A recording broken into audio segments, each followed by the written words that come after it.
If you're thinking about buying a new car, you probably wonder if it's better to buy it outright with cash, finance it, or if you should just lease it. Dealerships don't usually explain these options well because the option that's best for you is usually not the one that's best for them. Since buying a car is a big decision, you want to make sure you understand all these options and know which option will save you the most money. I've done a simple but a detailed financial analysis comparing all these common options of buying a new car and was very surprised with the results. By the end of this video, you'll learn how you can also do a similar financial analysis on your own. As we begin the video, I'll give you an overview of the 3 most common options of buying a car, then walk you through my financial analysis, and then end the video with my final thoughts on advantages and disadvantages of each option. Let's first understand the 3 options that dealerships usually give you when you're interested in buying a car from them. The first option is purchasing a car with cash, which gives you the outright ownership of the vehicle and you'll avoid interest payments. This option allows you to have a full control over your car from day one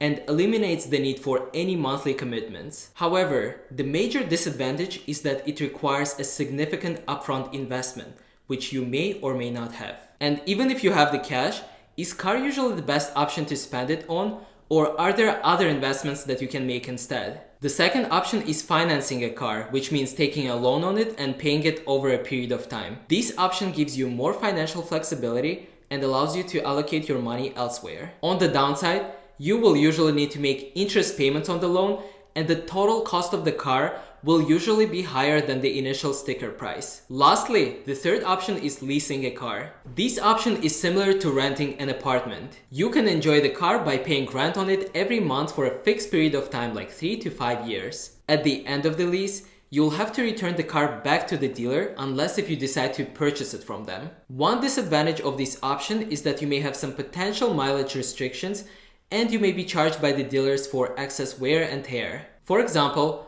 most dealerships usually allow you to drive from 10 to 12,000 miles a year, so if you go over that, you may have to pay some additional fees for each mile. So now that we understand these 3 common options, let's get into the financials. Let's imagine that you want to buy this white 2024 BMW X3 for $55,915. We are going to talk through 2 different scenarios for financing and leasing options. One in which you decide to pay $5,000 as a down payment, and the second option with no down payments. Let's jump into my Excel spreadsheet now. So let's first start with scenario number 1, where we have $5,000 as a down payment. In the table on top here, you'll see that we're making some key assumptions for our calculation purposes. The first assumption that we are making is that for credit score, we assume that the applicant has a good credit score. The second assumption is that for both leasing and financing, we will try to get the car for 36 months. The third assumption is the down payment, which is obviously $5,000 for this scenario. The next assumption is the expected annual mileage for the leasing purpose.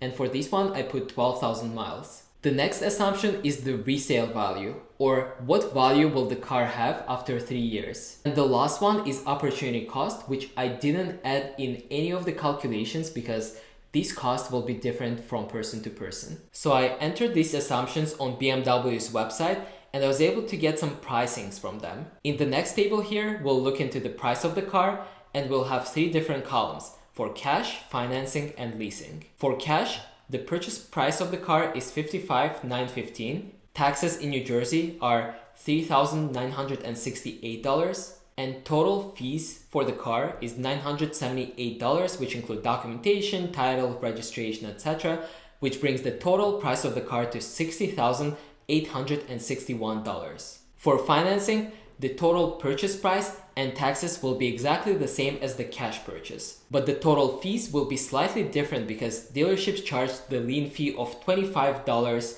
for financing and they don't charge that for cash. And lastly, for the leasing option, you will see that the purchase price is 0 because you're not purchasing the vehicle. The taxes on leasing will result in $2,477, which is definitely cheaper than purchasing or financing the car. But the total fees for leasing will be higher compared to cash or financing because there is this lease acquisition fee of $925. And in the table on the bottom now here, let's calculate the total cost of the car with each of these 3 options. Let's look into the first payment that you'll need to make with each option when you go to the dealership. With the cash option, you have to pay the full value of the car outright. So I put $60,861, which matches to the total price of the car here. For the financing option, our first payment is going to be $5,000 because that's what we selected as our down payment. And for leasing, our first payment is going to be $7,137, which includes down payment, the first month leasing fee, and some additional costs that they charge. So now as we have the first payment, let's calculate the value of all the additional payments that we'll make throughout the month. For the cash option, I put the additional monthly payments as 0 because we're not making any payments anymore, which brings our total payments over 3 years at $60,861 here. For the financing option, the BMW website showed me that we need to make a payment of $1,644 for the next 36 months, which if multiplied together will result in additional monthly payments of $59,211. And if we add our first down payment and then all the additional monthly payments, the total payments over 3 years will result to $64,211. And for the leasing option, the BMW website showed me that we need to make a lease payment of $810 for the next 35 months because the first month was already included in the first payment. And if we multiply 810 by 35 months, this will get us to $28,363, which results in a total payment over 3 years at $35,499. In the next line here, we'll use our resale value after 3 years to be able to determine the true cost of owning BMW X3. For the cash and financing options, I put those assumptions at $30,000 based on what we had in this table on top here. And for leasing option, I put that as 0 because we don't own the car, we can't resell it. And in the final line here for the total cost of having BMW X3, we're using a formula of total payments over 3 years minus the resale value. For example, for the cash option, we spent $60,861 for total payments over 3 years. And if we sold the car after 3 years for $30,000, we would have spent $30,861 in total. For financing option, that results in $34,211, which is $3,350 more expensive than the cash option. And the leasing option is the most expensive now with $35,499, which is $4,638 more expensive than cash option. As of now, leasing looks like the most expensive option, but it can change quickly depending on what assumptions we use. For example, if we're not too confident in the resale value of the car being at $30,000, and we think that the most we can get out of the car is going to be $25,000 3 years from now, let's just change this number here, 25,000. And you'll see that the total cost of having BMW X3 is now higher for both cash and financing options. Cash is now $35,861 and financing is $39,211. Interestingly, leasing is now the cheapest option at $35,499, which is $362 less expensive than the cash option. But if we change the resale value to $35,000, for example, then the leasing option would be almost $10,000 more expensive than the cash option. So it all depends on the resale value that you expect to get at the end of the 3-year term of your loan or lease for the car. Now let's look into the scenario number 2 where we have $0 as a down payment.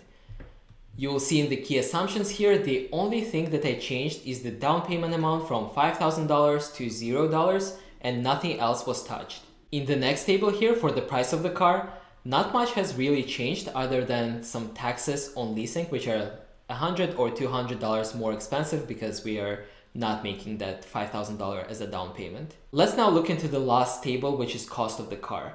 For the cash option, you will not see any differences because the down payment doesn't really impact anything on the cash side. For the financing option, you will see that the first payment is now 0 because you don't have to make the down payment now, but the additional monthly payments amount is now higher because the monthly payment increased to $1,794 per month. And if we apply it to 36 months, we'll get $64,605. And on the leasing side, the first payment is also lower because you're not making the $5,000 as a down payment, but your monthly payment increased to $961. And if applied to the next 35 months, that results in $33,655. Here are now the total payments over 3 years that we'll make with each option, and assuming a similar resale value after 3 years as $30,000, you'll see that the total cost of having BMW X3 is now $30,861 for the cash option, $34,605 for financing, which is $3,743 more expensive than cash, and for leasing, the total cost of having the car is $35,945, which is more than $5,000 more than cash. And now let's compare the total cost of the car with $0 down payment and $5,000 down payment. You'll see in these tables that I listed the total cost for the $5,000, and in the line below I listed the total cost for $0 down. And you'll notice that if you decide to go with the $0 down payment, or if you qualify for the $0 down payment, you'll have to pay $394 more if you choose financing option, and you'll have to pay $446 more for the leasing option after 3 years. So now you've seen all these numbers and you're wondering how I would rank all these 3 options. Personally, for me, the ranking would be as following. In the first place, I would put buying a car with cash. Second place would be leasing a car. And third place would be financing. The difference in cost between leasing and financing a car was minimal in my opinion, and I don't want to deal with trying to find buyers for my used car when financing. Also, I usually don't drive more than 12,000 miles a year, and if I did, leasing would probably be my last option. But for you, this ranking will likely look very different depending on your car brand choice, your current financial position, your car using patterns, and what other potential investment opportunities are available to you. So now let's summarize the advantages and disadvantages of each option so that you can rank these options for yourself. Also, once you come up with your ranking, put it in the comments as I'm interested in seeing your results. So let's start with the cash option and its advantages and disadvantages. For advantages, number 1, no interest payments. Since you're not taking out a loan, you don't need to make any interest payments, potentially saving all that money that we saw in my Excel calculations. Number 2, outright ownership. Buying with cash means you own the car right away, providing you with a sense of financial stability without the need for monthly loan or lease payments. Number 3, simple purchase process. The buying process with cash is usually more simple and quick without the need for credit checks, financial approvals, or any other financial paperwork. Number 4, total control. You have complete control over the car without any restrictions on modifications, mileage, or any other limitations that you usually see with leases. Number 5, overall lower cost. If you don't expect the value of the car to decrease a lot during these 3 to 5 years,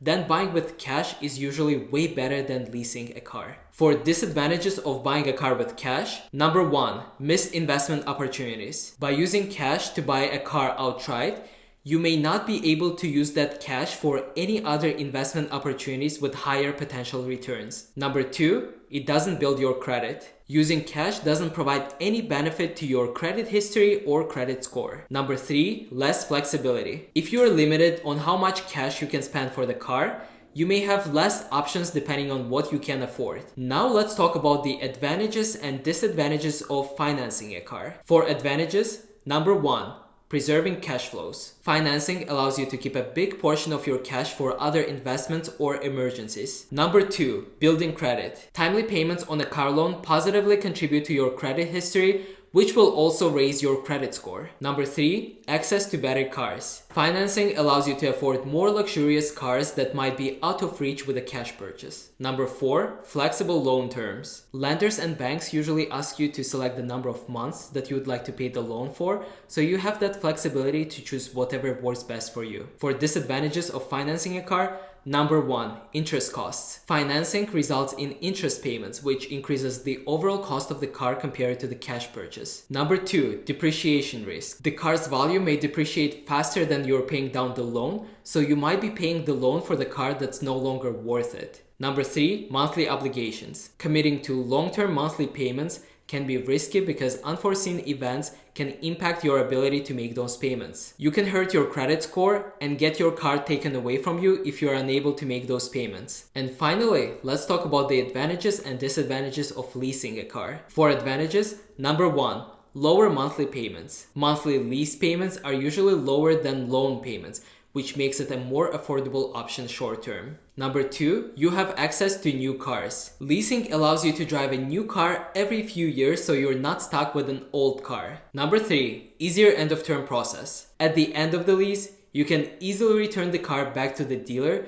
and you don't need to deal with trying to find a buyer for your used car. Number 4, leasing could be the least expensive option. If you expect the value of the car to go down in the next couple of years, then cash or financing options may be way more expensive. For disadvantages, number 1, mileage restrictions. When leasing a car, it usually comes with mileage limitations. And if you exceed those limitations, you will have to pay extra for each additional mile. This will limit your freedom to drive your car as much as you want. Number 2, you're not the owner of the car. Unlike with financing or cash options where you actually become the owner of the car, leasing is similar to paying rent on an apartment where you don't become the owner. The third disadvantage is customization restrictions. When you lease a car, dealerships usually don't allow you to customize it or modify it, as you have to return it back to them in the same original shape. Number 4, leasing is more expensive over the long run. If you look at leasing over a 10 or 20-year period, it's usually way more expensive because you're always driving newer cars